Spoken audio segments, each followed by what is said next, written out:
from the station working for you. This is WRTV News at 11, streaming now. Good evening and thanks for joining us here on this New Year's Eve. I'm Mark Mullins.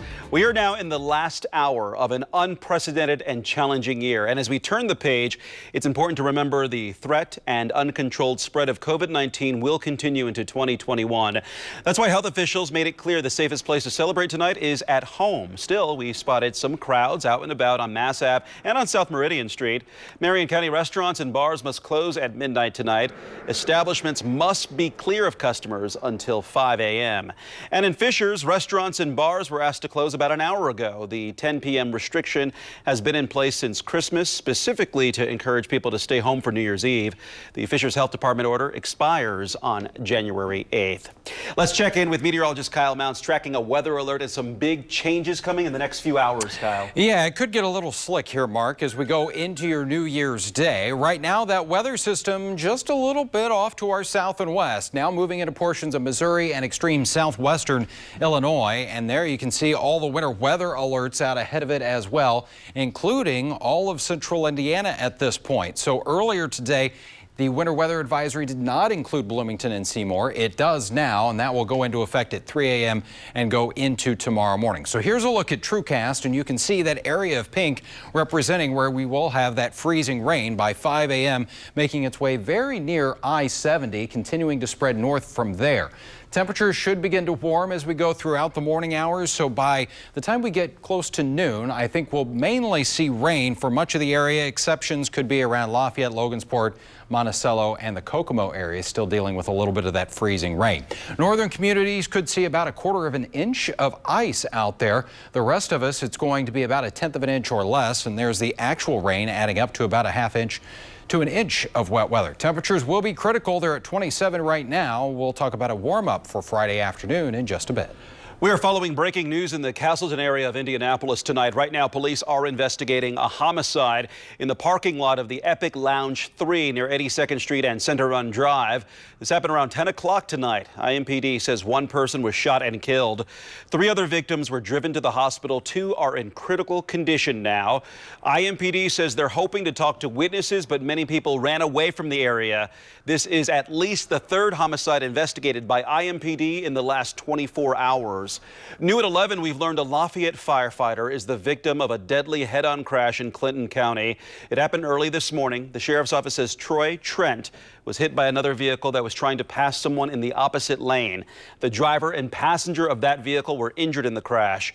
Trent was returning home from his shift with the Lafayette Fire Department when he was killed, according to a Facebook post from the local firefighters union. The crash is now under investigation. Health officials are hoping that restrictions and COVID-19 precautions can slow down a surge in COVID cases following the holidays. Today, the state reported an additional 99 COVID deaths and 6,500 positive cases. Close to 8,000 Hoosiers have died with confirmed cases of COVID-19. The number of people hospitalized is down 17% from a record high earlier this month. As of Wednesday, 2,842 Hoosiers were in the hospital with COVID-19.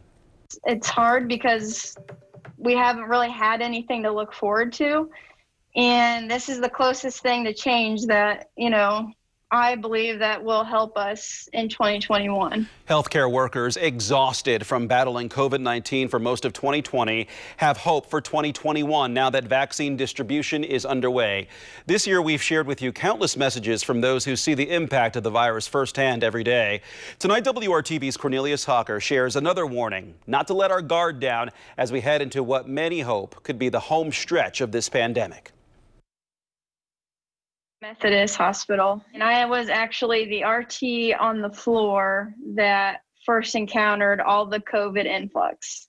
10 months into this pandemic, and Lorian Tharp was hoping things would have gotten better. I would say that it's gotten easier, but it definitely hasn't. And a lot of it is the emotional aspect as well, as the physical. She's been extremely open about the struggles she's faced as a healthcare worker. Shortly before the Christmas holiday, Lorian shared this post about the emotionally draining work she's doing. Been on the phone with family members just because these patients cannot talk because they are literally gasping for air. And, you try to be there for the patient as well as the family members. And it really takes a toll on you, but, you have to do your job. COVID-19 vaccines have become the game changer for those in healthcare. Nearly 76,000 people have received their first doses in Indiana, but Lorian isn't one of them just yet. I have not gotten it because I did get COVID. And they want us, to wait and make sure the people that haven't gotten it, get the vaccine before we do, which I'm perfectly fine with. I do plan on getting it in January. I am scheduled, but it really does bring hope for us. Lorian knows it's going to be months before everyone is able to get vaccinated. So she's going to keep on sharing what she's going through as a healthcare worker, hoping her story saves lives.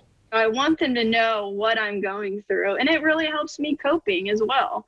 And some people, I've changed their minds, and I'm glad that I've spoken up, and as many lives as I can change, I will. Working for you, Cornelius Hawker, WRTV.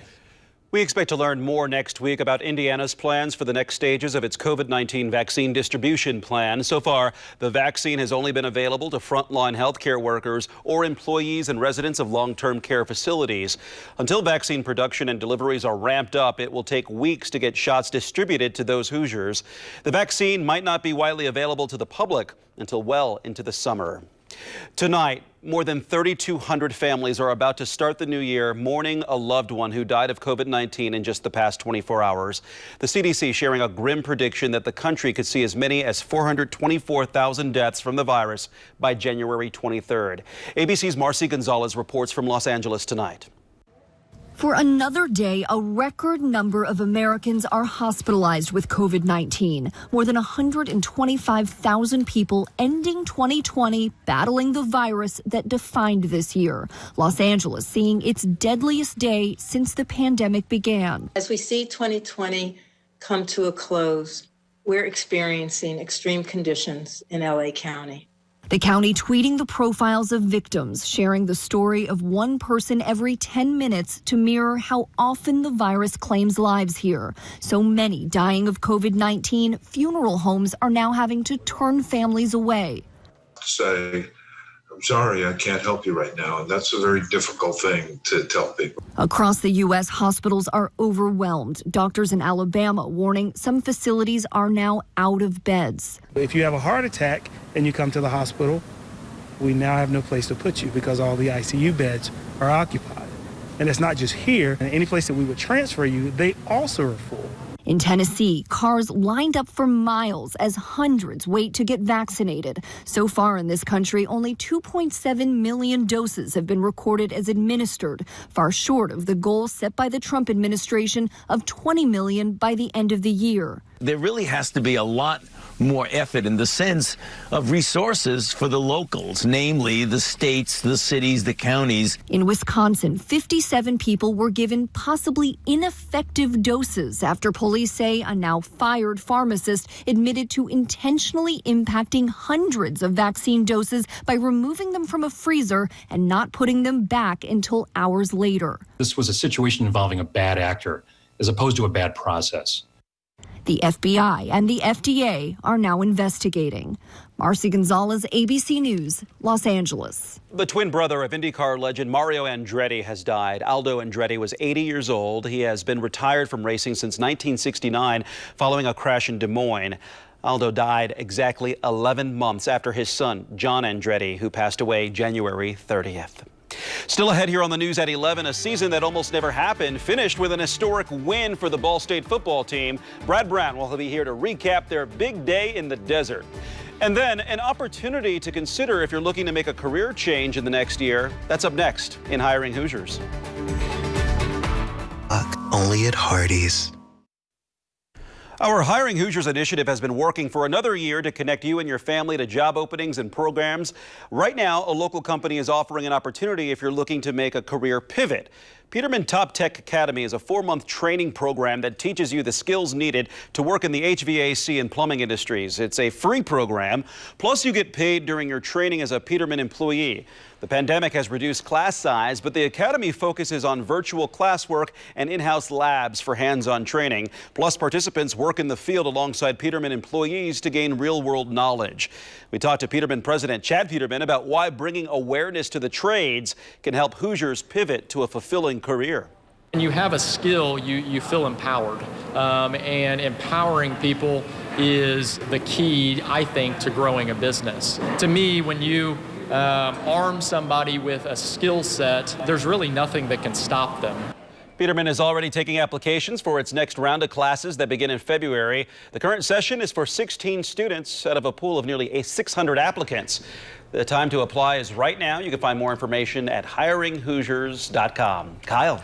Our temperatures, they've been sitting in the middle to upper 20s throughout the entire evening, and I think we've pretty much hit our low for the day. We'll start to see those numbers coming up a little bit here as we go through the overnight, and it's going to be all important as this area of precipitation moves into central Indiana. Right now it's still about 200 miles to our southwest, but as we get to around 3:30 in the morning, you start to see some of that light pink and that freezing rain moving in along I-70 from the south and west, and then it will pretty quickly overspread the area.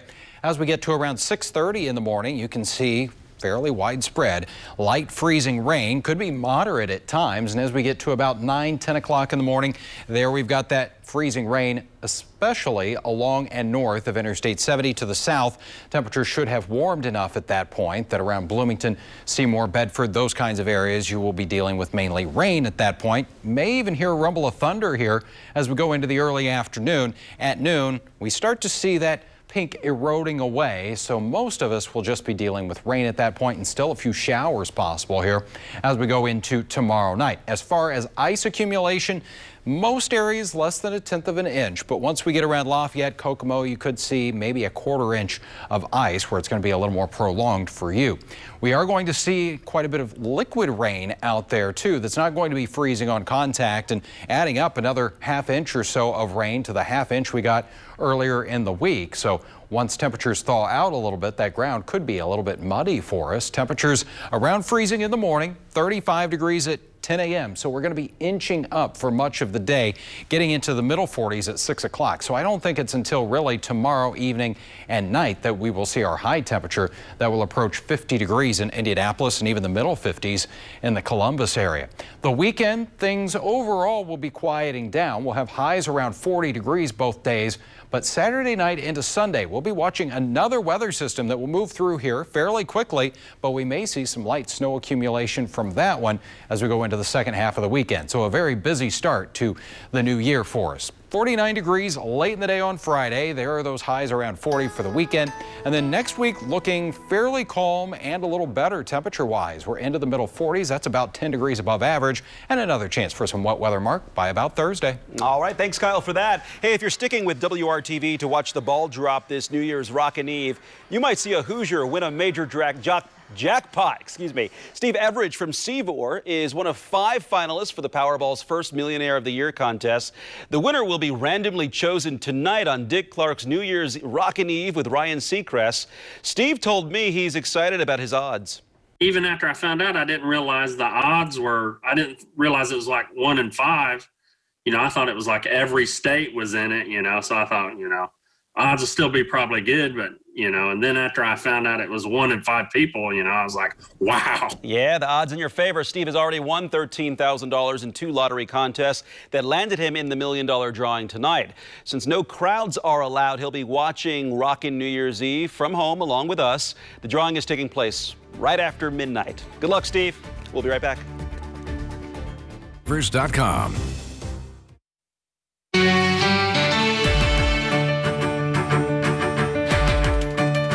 evening and happy New Year's Eve. Thank you for staying up with us tonight. The Pacers started 2020 looking really good up until the All-Star break. Their summer in the bubble was shorter than they had hoped, but some good momentum to close out this calendar year. An afternoon matchup against Cleveland on Thursday at Bankers Life Fieldhouse. Pretty solid showing from the start. Second quarter on the break, Victor Oladipo strong to the rim, basket in the foul. He had 16 points in the game. Pacers were up by 6 at halftime. They keep it going in the third. Malcolm Brogdon left open. That's a good thing. He knocks down the 3. Pacers hit 16 of 35 behind the arc in the game. Domantas Sabonis leading the scoring again, working inside on this one. Nice spin move back at fourth, basket in the foul. 25 points, 11 rebounds, 6 in double figures. Pacers come away with a 20-point win. 4 wins out of 5 now to start the season. Just coming out there and just trying to play off each other. It's like the same team, you know. I mean, we are the same team, you know. We just had our rookie. So everybody knows each other, you know. We just had to get used to the new system, and after that, you know, everybody knows how to play with each other. So it's fun out there. I spent a lot of the timeouts kept trying to climb back into it on the rebounding edge. I think that's the big one, and the assists. You know, I like looking at the assists on the post-game box score as well, and I thought our team shared the ball very nicely. Pacers in New York on Saturday night. Ball State's football season was canceled the first week of August, brought back the end of September. They made a little history, though, on the final day of 2020. The MAC champs were very impressive in Thursday's Arizona Bowl. 55 degrees in Tucson was a good place to be for the Cards as they got off to a great start in this one, with the defense making the first big play. Antonio Phillips steps in front of the pass, and nothing but turf ahead of him, gets a couple of blocks as well. 53-yard pick six, Ball State 6-0 advantage. The offense also converted on its first possession, drove it right down the field. Will Jones finishes it off with a short TD run. Only 5 minutes in, they were up 13-0. They were up 20 when the defense got another big play. Block punt. Nick Jones gets a hand on it. Sets up some great field position. And they drive it down again. Quarterback Drew Plitt sneaks it in. 27 in the opening quarter. 270 yards in the first half. Ball State rolling along in this one. They kept it going in the second. More from the defense. Brett Anderson climbing the ladder for the team's third of 4 INTs in the game.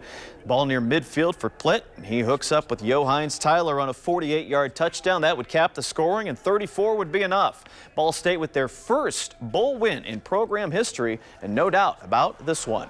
This was a championship type game for us. You know, a lot of people talk about bowl games. Or is it a Super Bowl type of game or is it a Pro Bowl type of game? This is a Super Bowl type of game for us, and we wanted to make sure that we had our best effort and our best brand of Cardinal football, and I'm proud of our guys for being locked in, focused. They certainly missed their families during Christmas, but they paid the price and they made some sacrifices, and now they're going to enjoy. Congrats to the Cards. And one more reminder, IU in the Outback Bowl. It's Saturday at 12:30 right here on WRTV. Indiana taking on Ole Miss. The Hoosiers looking for their first bowl win since New Year's Eve 1991 would be a dynamic way to close out what's been a great season for Tom Allen's team. Tomorrow night at 11, we'll take a look ahead to the Colts Week 17 showdown and their hopes of making the playoffs. We'll see you then. Have a safe and happy New Year's. Enjoy the rest of your night. Mark and Kyle, we're back to wrap up the news at 11 next. Never rests. All right, that freezing rain moving in from the south overnight gets into Bloomington, Columbus areas around 2 a.m., around the city about 4 a.m., and then as we get to 6 o'clock in the morning, that leading edge of the freezing rain into Lafayette and Kokomo, and that's where we could see about a 1/4 inch of ice. The rest of us about 1/10 of an inch or less. 7-day planning forecast. Temperatures are going to top out around 40 degrees this weekend. Again, that wintry mix possible again Saturday night into Sunday morning. Could have some light snow accumulations there. And then as we get into next week, temperatures not looking too bad here. We're going to make it into the middle 40s with those mostly cloudy skies as we get into Wednesday. Another chance for some wet weather on Thursday. All right, Kyle, thank you. And we want to thank you at home for making WRTV your choice for news in 2020. We leave you with a look over Indianapolis before we head back to Times Square for Dick Clark's Rockin' New Year's Eve. From all of us here at WRTV, have a safe and happy